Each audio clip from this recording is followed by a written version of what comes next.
தமிழகத்தின் 234 தொகுதிகளிலும் இந்து மக்கள் கட்சி தனித்து போட்டியிடப் போவதாக அக்கட்சியின் தலைவர் அர்ஜுன் சம்பத் தெரிவித்துள்ளார்.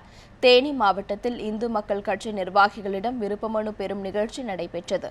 அதன் பிறகு செய்தியாளர்களை சந்தித்த அர்ஜுன் சம்பத், இந்து மக்கள் கட்சி வெற்றி பெற்றால் செயின்ட் ஜார்ஜ் கோட்டை வள்ளுவன் கோட்டையாக மாற்றப்படும் என்றார்.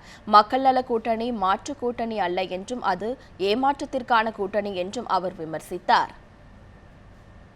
34 தொகுதியிலும் இந்து மக்கள் கட்சி தனித்து போட்டியிடக்கூடிய களத்தை தயார் செய்து கொண்டு வருகிறது. வருகிற 16ஆம் தேதி 234 தொகுதியிலும் விருப்பமனு கொடுத்திருப்பவர்கள் வேட்பாளராக அறிவிக்கப்பட்டவர்களுக்கான பயிற்சி வகுப்பு சென்னையிலே நடைபெறுகிறது.